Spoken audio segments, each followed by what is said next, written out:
Hello বন্ধুরা, welcome back to my channel. আচ্ছা, হুট করে যদি কোথাও বেড়াতে যাওয়ার নাম করা হয় তাহলে সর্বপ্রথম নাম হলো দীঘা। আর বাঙালিরা কোথাও বেড়াতে যাক বা না যাক, তাদের কিন্তু দীঘাই হলো একমাত্র ভরসা। প্রায় সারা বছর মানুষের ভিড় থেকেই থাকে। এছাড়া দীঘার সাথেও থাকে মোহনা, তালসারি, আরও কত। দীঘায় যাওয়া শুরু করে সেখানে গিয়ে কি হলো সব তোমাদের সামনে তুলে ধরবো।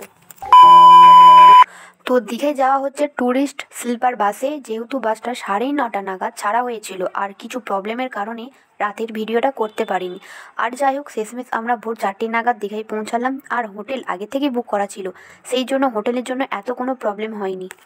আমাদের রুমটা ছিল 4 তলায়, সেই জন্য আর সিঁড়ি দিয়ে না উঠে সোজা লিফট চেপে রুমে চলে আসলাম আর এসে একটু টিভি দেখলাম।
তো খাওয়া দাওয়া করে রেস্ট নিয়ে চলে এলাম সমুদ্রেতে চান করতে। তো তোমরা দেখতে পাচ্ছ এখানে অনেক ভিড়, আর সমুদ্রের জোয়ার এসেছে, সেই জন্য কাউকে নামতেও দিচ্ছে না। এছাড়া দীঘায় নানা জায়গায় তোমরা পেয়ে যাবে বিভিন্ন হোটেল, সেখানে ডিনার, লাঞ্চ, ব্রেকফাস্ট সব করতে পারবেন। এখানে কিন্তু সবাই বসে আছেন, জোয়ারের কারণে জলে নামতে পারছে না।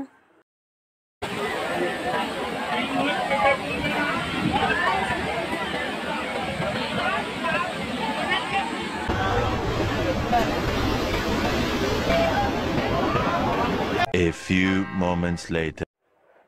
তো খাওয়া দাওয়া করে একটু রেস্ট নিয়ে আবার বিকেলে বেরিয়ে পড়লাম সমুদ্র সৈকতের উদ্দেশ্যে।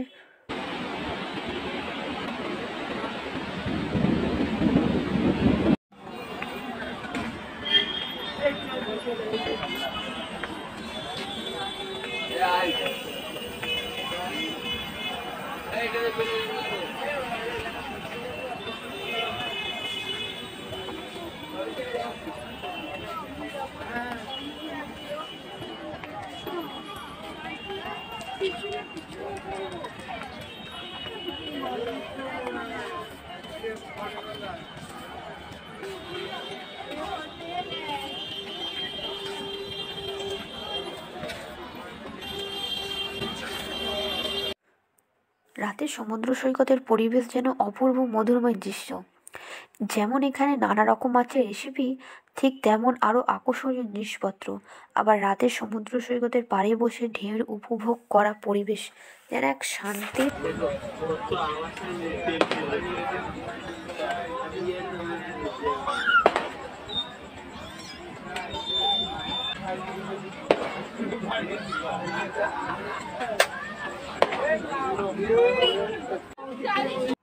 এখানে কিন্তু নানা রকম মার্কেট বসে, যা বাড়ির সাজানো জিনিসপত্র থেকে নিজেকে সাজানোর মতো নানা রকম জিনিস।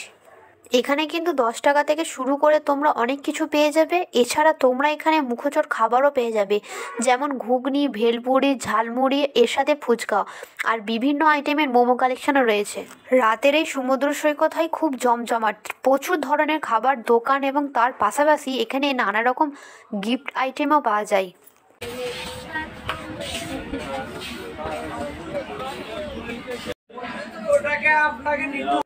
আর তোমরা এখানে আসলে দেখতে পেয়ে যাবে প্রচুর শঙ্খ ও শাঁখের দোকান, নিত্য রকম শঙ্খ তোমরা পেয়ে যাবে খুবই সস্তা। আমি এখান থেকে অনেক কিছু কেনাকাটি করেছি, আর আপনারা এখানে নিজেদের পছন্দের মতো শাঁখের জিনিসও পেয়ে যাবেন। শাখাটা কইরা 400 টাকাটা আমি কি তোর দিনের দীঘার থেকে রাতের দীঘা থাকে অনেকটা আলাদা, কারণ ভিন্ন রকম আলোকসজ্জায় আলোকিত থাকে। আর কে কে দীঘায় এসেছো সকলে কমেন্ট করে জানাও, এছাড়া লাইক করতে ভুলবে না।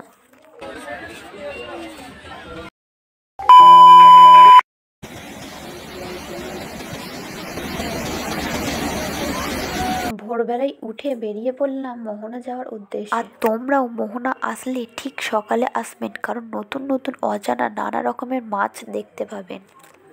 আর সরি বন্ধুরা, আমি বেশ কিছু শ্যুট করতে পারছি না, কারণ আমার ফোন জলে পড়ে গেছিলো, সেই জন্য বারবার ফোন অন হচ্ছে আবার অফ হয়ে যাচ্ছে, সেই জন্য শ্যুট করতে পারছি না।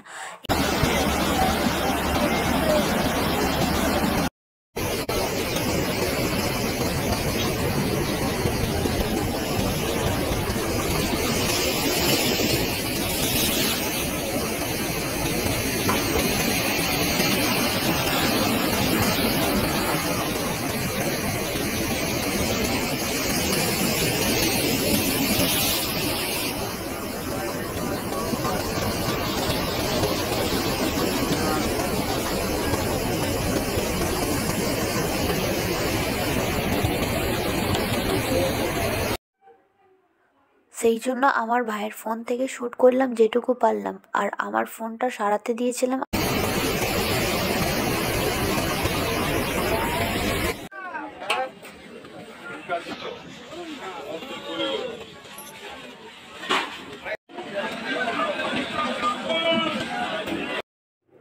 মোহনায় এসে খুব ভালো লাগলো, আর এখানে অনেক সুন্দর সুন্দর মাছও দেখলাম, যে মাছগুলোর নাম বেশিরভাগই জানি না। মোহনায় এসে তোমরা যদি কেউ মাছ কিনতে চাও তাহলে ঠিক সকালে এসে মাছও কিনতে পারবেন।